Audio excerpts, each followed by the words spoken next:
Hello and welcome to Salome's Writer Therapy, where you and your writing connect.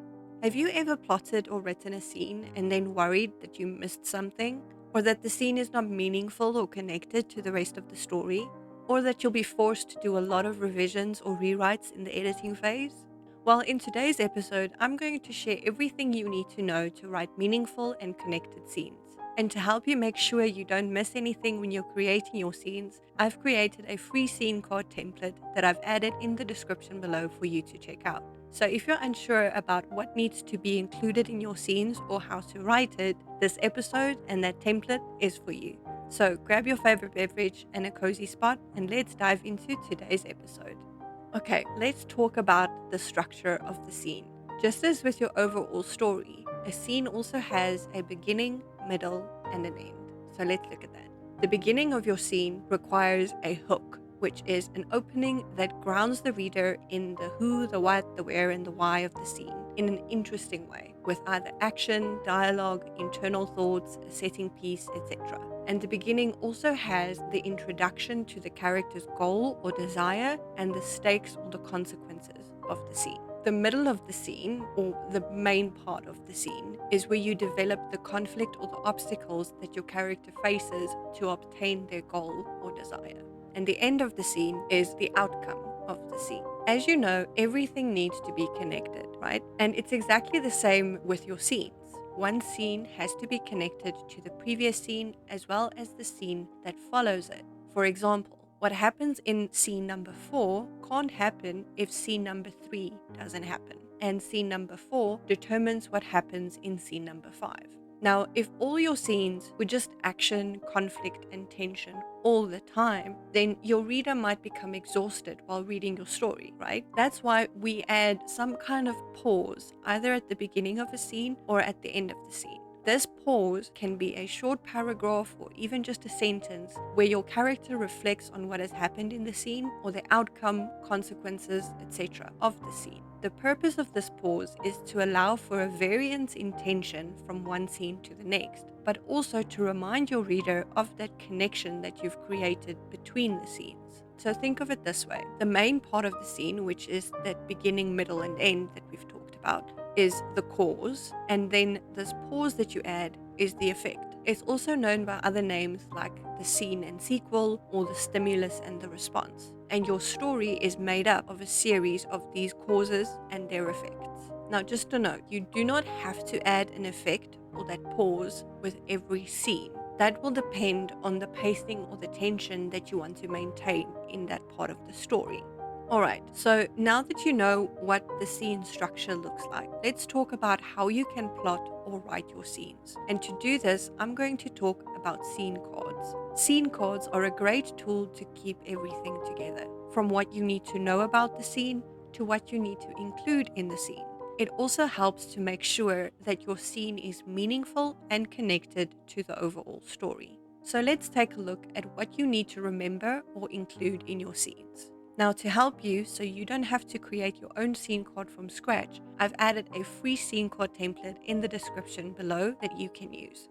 Alright, so the first thing that you need to have on your scene card is the POV character or characters. If you are writing a third-person omniscient story, then you might have multiple POV characters. Now, what this is the character or characters through whose eyes we are experiencing this scene.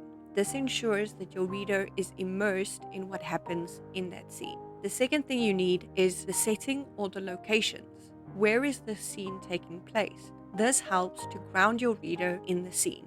The next thing that you require is the level of tension or the tension scale to see if the scene is low or high tension in relation to other scenes. Now, this helps with plot weaving, which I've created an episode for, and you can go check that out in the link below.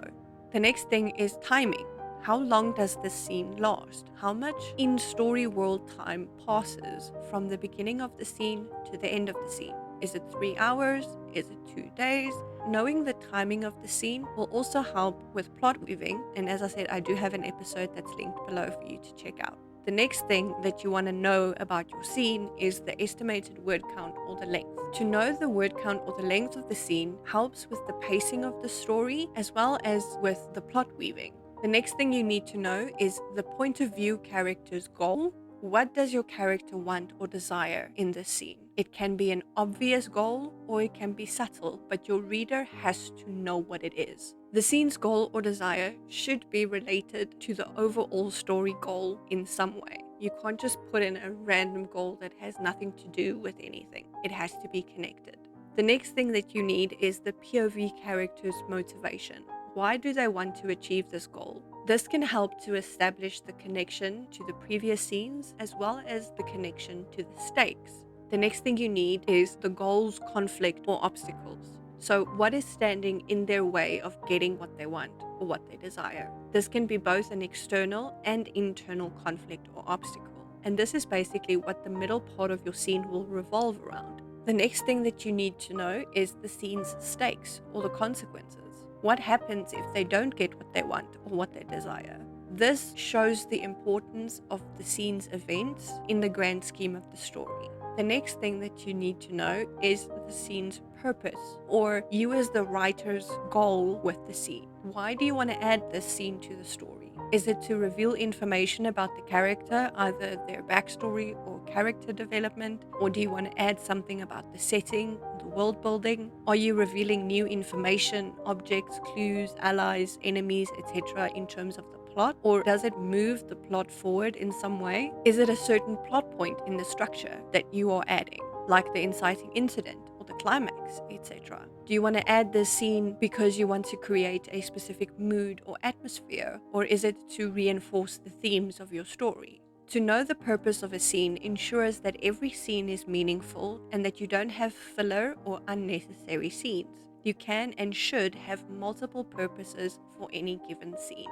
Now, the next thing that you want to know is the scene's interactions with the plot lines. How is this scene connected to your other plot lines, like your internal plot or your subplots? Now, for more on these scene interactions, check out the episode on plot weaving in the description, because I go in a bit more detail on the scene interactions in that episode. The next thing you want to know is the scene's thematic connection.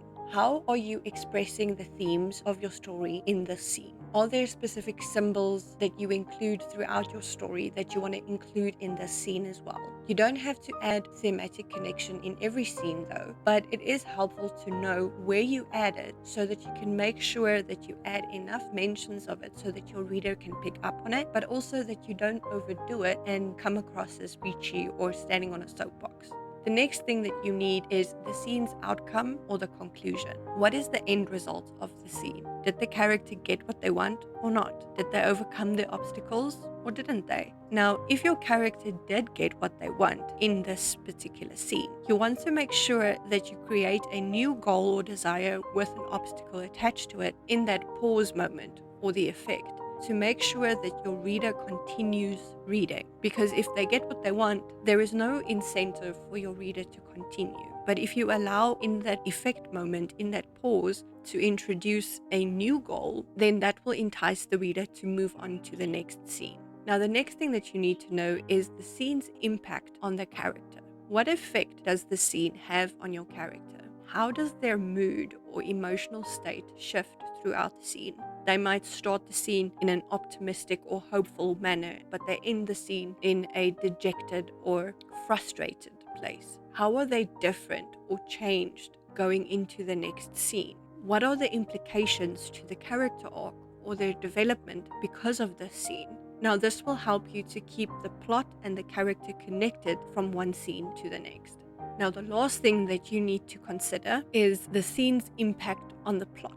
What are the obvious next steps for your character? What needs to happen next to make this scene make sense? Does it reveal something about another plotline which can be explored further? To know the impact on the plot will help you to ensure that this scene is connected to what follows, whether it is the same plotline or not.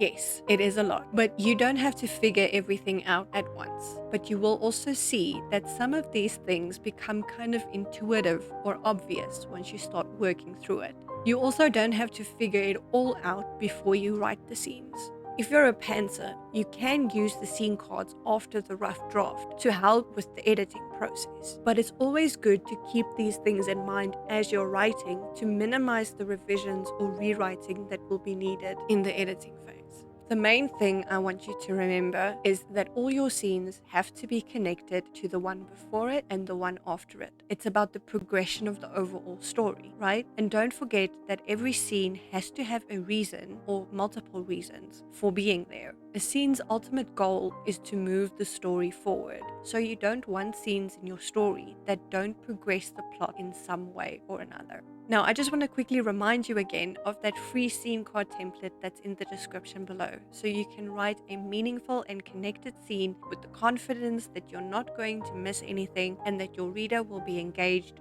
with your story.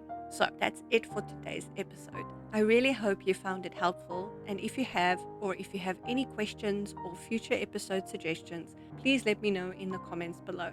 So, until next time, may your creativity flow freely and your fingers dance upon the keys. Keep writing with joy and stay connected. Cheers.